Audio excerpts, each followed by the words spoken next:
Hola, en este video abordaremos la segunda parte del tema estados de la materia y cambios de estado, donde específicamente nos vamos a centrar en el análisis de cada uno de los diferentes estados, como el gaseoso, el sólido y el líquido. Lo primero que debemos tener muy claro entonces es qué es lo que estamos llamando estado. Entonces, cuando mencionemos esta palabra, nos estamos refiriendo a esa condición específica que es momentánea de una muestra de materia que va a estar determinada por algunas características macroscópicas. Estos estados pueden diferir, o sea, ser diferentes unos de otros de un modo cualitativo, por ejemplo, por características como el estado de agregación o la estructura cristalina específica, o de una manera cuantitativa en cuanto a los valores de las cantidades que se han elegido de manera adecuada para definir dicho estado, como por ejemplo la presión, la temperatura y la cantidad de sustancia. Acá lo que podemos ver son algunas de las características específicas de cada uno de los diferentes estados en cuanto a la forma, orden de las partículas, separación entre las partículas, movimiento de las partículas, colisiones entre ellas o fuerzas de cohesión. Donde pues, entre lo más interesante, bueno, es que los sólidos tienen forma fija o definida, los líquidos siempre se van a adaptar al recipiente que los contienen y los gases no tienen forma. En el caso de los sólidos se habla que son estructuras muy ordenadas, en los líquidos relativamente ordenadas y los gases muy poco ordenadas o con mucho desorden. En cuanto a la separación entre las partículas es muchísima en el caso de los gases y muy poca en el caso de los sólidos.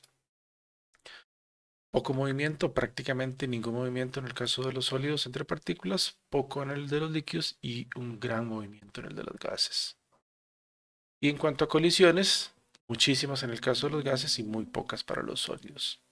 Y la fuerza de cohesión, o sea, esa fuerza con la cual se atraen las partículas es alta, muy alta para los sólidos, bajo, relativamente baja para los líquidos y muy pequeña para los gases.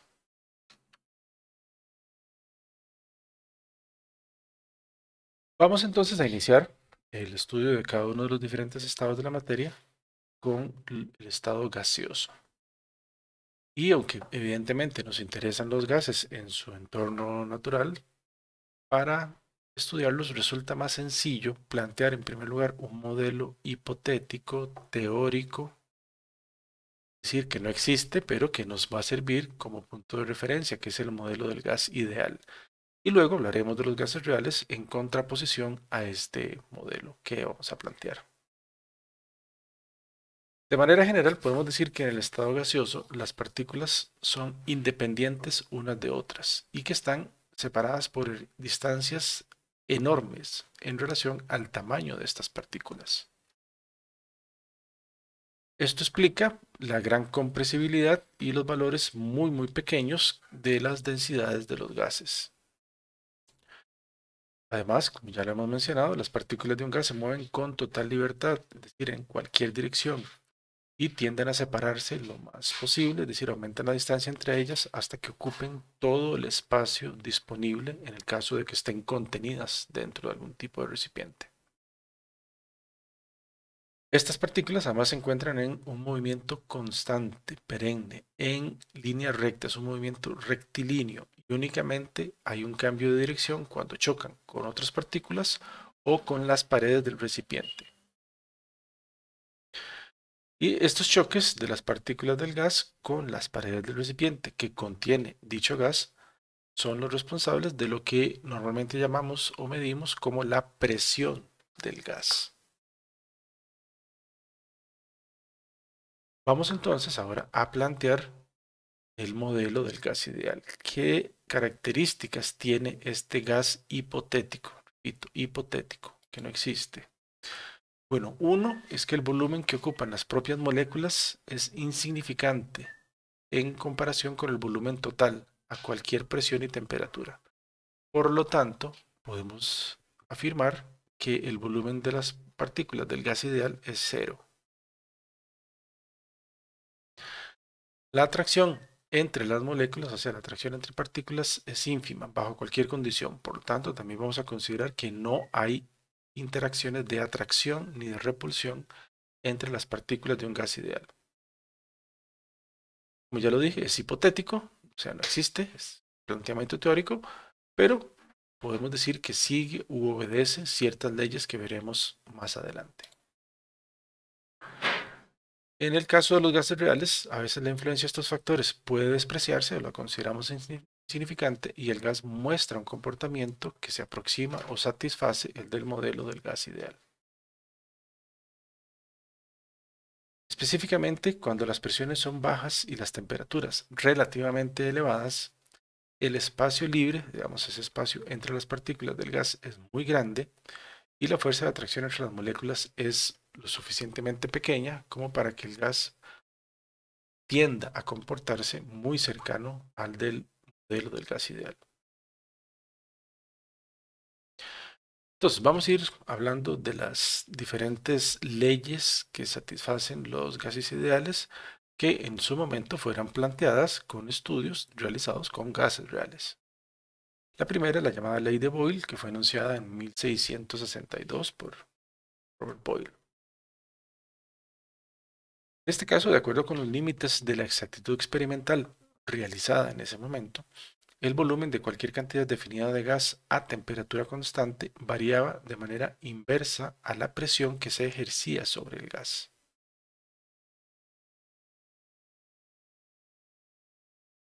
Entonces, un enunciado de esta ley de Boyle es que el volumen de un gas es inversamente proporcional a la presión que soporta a una temperatura y cantidad de materia constante.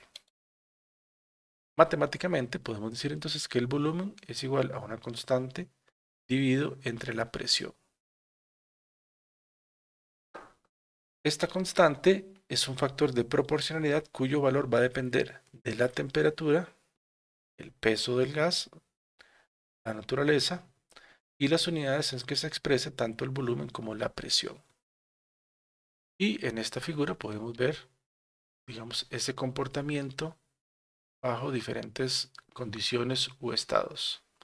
Pero recuerden que aquí estamos hablando que es la misma cantidad de materia a la misma temperatura. Por lo tanto, a lo largo de esta curva que vemos acá, todos los puntos tienen la misma temperatura. Entonces, que lo que vemos a altas presiones, un volumen bajo. Si se duplica el volumen, la presión se reduce a la mitad. Si se vuelve a duplicar el volumen, la presión se vuelve a reducir a la mitad. De la ecuación anterior, entonces, podemos encontrar que el producto de la presión por el volumen a una temperatura determinada y con una cantidad definida de gas va a ser igual a una constante. Entonces, ¿qué sucede si tenemos una misma cantidad de gas a la misma temperatura en dos estados diferentes? Es decir, por ejemplo, un estado 1 con una presión 1 y un volumen 1, y en el estado 2, presión 2 con volumen 2. Como independientemente de la temperatura, perdón, del estado, si es a la misma temperatura y a la misma cantidad de materia, el producto P puro es igual a una constante, entonces eso implica que la presión por el volumen en el estado 1 tiene que ser igual a la presión por el volumen del estado 2 o del estado 3, etcétera, etcétera. Es decir, que siempre se va a cumplir esta igualdad que estamos viendo aquí comparando dos estados diferentes.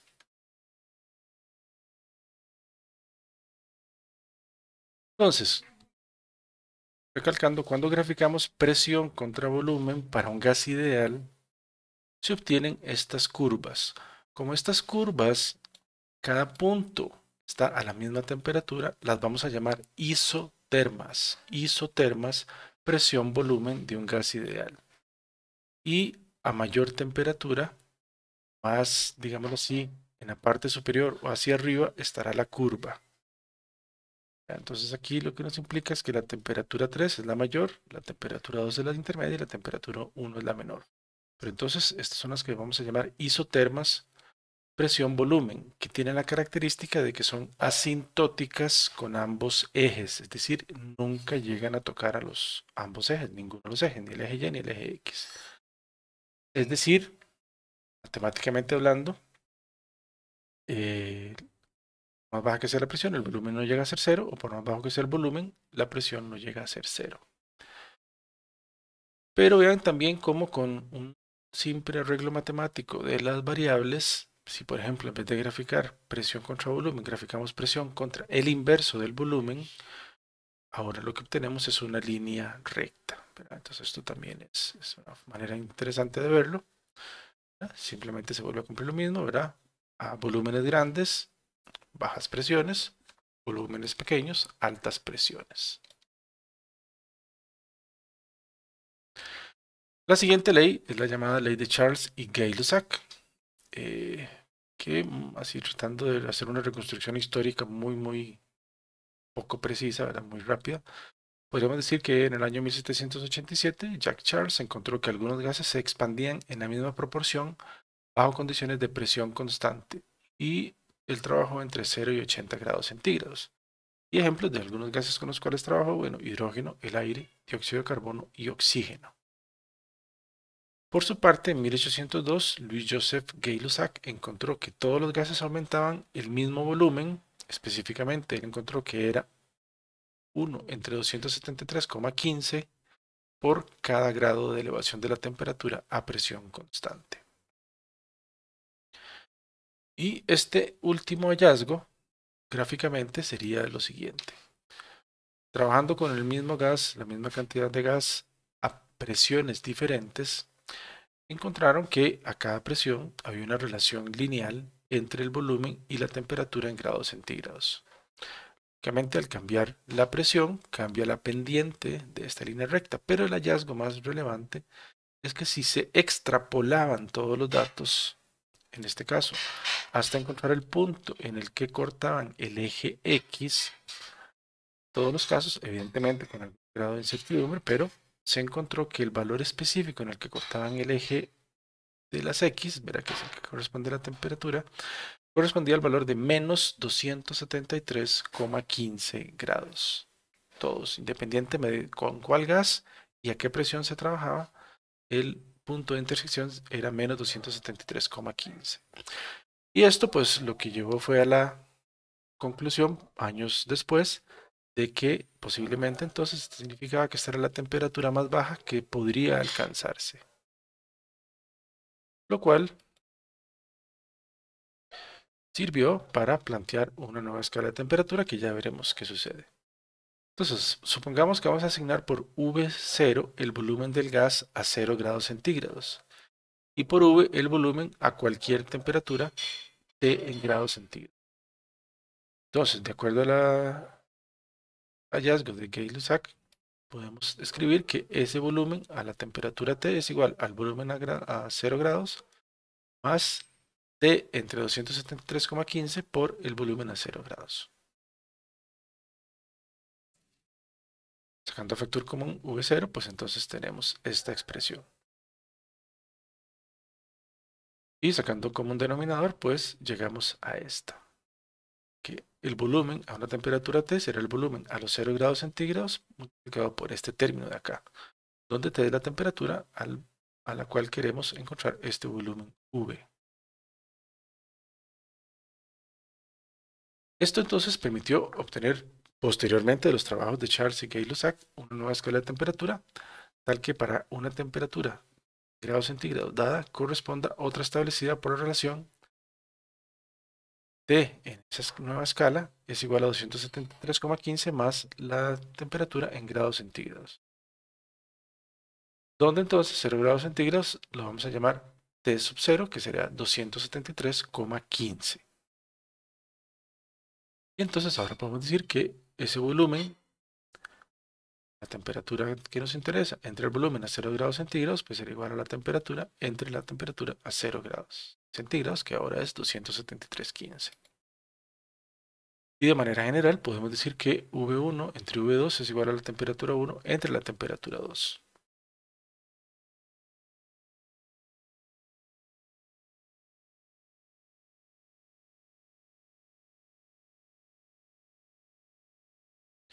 Entonces, un enunciado de esta ley podría ser algo así, que el volumen de un gas es directamente proporcional a la temperatura absoluta, la expresada en Kelvin, a presión y cantidad de materia constantes. Y esto que vemos acá, pues sería la expresión matemática de la ley de Charles y Gay-Lussac. Y ahora sí, graficando el volumen, por ejemplo en este caso en litros, contra la temperatura en escala absoluta, o sea en Kelvin, pues lo que se obtienen son líneas rectas con pendiente positiva, donde todas parten del origen, es decir, que a 0 Kelvin, volumen de 0. Estéticamente esa sería la siguiente, es la llamada ley de Gay-Lussac y Amontons, que nos dice que la presión es igual a una constante por la temperatura absoluta en condiciones de volumen y cantidad de sustancia constantes. Esta constante depende del volumen, de la masa y naturaleza del gas y claramente de las unidades de presión que se utilicen. Y aquí en la figura lo que podemos ver es que a bajas temperaturas las partículas se mueven más lentamente, por lo tanto van a chocar menos veces con las paredes del recipiente cada unidad de tiempo, y al aumentar la temperatura las partículas se van a mover más rápidamente y por eso van a chocar mayor cantidad de veces por unidad de tiempo con las paredes del recipiente, lo que provoca entonces un incremento de la presión. Esta ley expresada gráficamente, pues entonces presión en función de la temperatura, nuevamente es una línea recta con pendiente positiva que parte del origen. Muy bien, planteadas estas tres leyes, vamos a encontrar lo que se conoce como la ley combinada de los gases ideales. Entonces, hipotéticamente pensemos que vamos a llevar un gas desde las condiciones de un estado 1 definido por presión 1, temperatura 1 y volumen 1, hasta un estado 2 definido por presión 2, temperatura 2 y volumen 2. En este caso, todas estas variables son diferentes a las condiciones iniciales, es decir, ninguno de los parámetros del estado 1 es igual a los parámetros del estado 2. Presiones, temperaturas y volúmenes son diferentes. La manera de lograr esto podríamos hacerlo en dos pasos. En una primera etapa vamos a mantener la temperatura constante y vamos a cambiar la presión hasta que alcancemos el volumen 2. Y luego mantendremos el volumen constante y modificamos la temperatura hasta que la presión sea la presión 2. Planteándolo de una manera gráfica, suponiendo que tenemos el gas confinado en un recipiente con un pistón libre, entonces tenemos el estado 1, hay una cierta presión que se opone al movimiento del gas, en un volumen 1 a una temperatura 1. Entonces lo que dijimos es, en la primera etapa vamos a mantener constante la temperatura, vamos a llegar a un estado, vamos a llamarlo ese estado como A minúscula, en el que la temperatura del estado A minúscula es la misma que el estado inicial, la temperatura es la misma, se mantiene constante. En este caso entonces estamos aumentando la presión hasta llegar a un volumen VA, que ese volumen VA va a ser igual al volumen final. Y luego mantenemos fijo el volumen para llegar al estado final. En este caso entonces habrá un incremento de temperatura que provocará un incremento de presión. Entonces, como en la primera etapa la temperatura es constante, podemos utilizar la ley de Boyle. En este caso, según la ley de Boyle, si la temperatura es constante, se debe cumplir que el producto de presión por volumen es igual a una constante y entonces presión por volumen en ambos estados tiene que ser igual. Y en la segunda etapa, como mantenemos el volumen constante, pues se cumple que presión entre temperatura es una constante. Entonces, de la primera expresión despejamos la presión del estado intermedio y nos queda P1 V1 entre VA. Y sustituimos eso en la ecuación 2. En vez de PA ponemos todo esto. Tenemos esta expresión. Sabiendo que TA es igual a temperatura 1 y que VA es igual a volumen 2. Bueno, haciendo todavía un despeje, nos queda P1 V1 entre TA va a ser igual a P sub 2 VA entre T2. Y como ya lo habíamos dicho, T1 es igual a TA y VA es igual a V2. Entonces sustituimos y nos queda esta expresión. Presión 1, volumen 1, temperatura 1, tiene que ser igual a presión 2, volumen 2, temperatura 2. Y como esos son iguales, eso es igual a la constante y eso va a ser igual en cualquier otro estado. Entonces, esta es la llamada ley combinada de los gases ideales. Siguiente ley es la ley de Avogadro, planteada en 1811 de esta manera. Lo que encontró Avogadro fue lo siguiente. Volúmenes iguales de gases a la misma temperatura y presión contienen el mismo número de moléculas. Entonces, por ejemplo, ¿qué encontró él? Que bajo estas condiciones, que serían las llamadas condiciones normales, una atmósfera y 273 Kelvin, si tengo los mismos volúmenes de cualesquiera gases, eso implica que tengo el mismo número de partículas de cada gases. En este caso específico, habrá un mol de cada uno de estos gases, por lo tanto hay 28 gramos de nitrógeno y 2 gramos de hidrógeno. De esta manera, el enunciado de la llamada ley de Avogadro pues sería el siguiente. El volumen de un gas es directamente proporcional a la cantidad de materia, o sea, el número de moles, a una presión y temperatura constantes. O como lo planteó Avogadro, a presión y temperatura constantes, volúmenes iguales de un mismo gas o gases diferentes contienen el mismo número de moléculas. Lo importante es que matemáticamente tendríamos que el volumen es igual a una constante por la cantidad de sustancia. Y gráficamente, pues nuevamente lo que tenemos es al graficar volumen contra cantidad de sustancia, una línea recta con pendiente positiva que parte del origen. Y acá es importante hablar de la llamada constante de Avogadro, ¿verdad? La constante de Avogadro, que es ese factor de proporcionalidad entre el número de entidades elementales, o sea, de partículas, y la cantidad de sustancia de esta manera, ¿verdad? Entonces, el número n de partículas contenidos en una muestra de materia será igual a la constante de Avogadro por la cantidad de sustancia. Y esta constante de Avogadro pues tiene una magnitud de 6,022 por 10 a la 23 moles a la menos 1.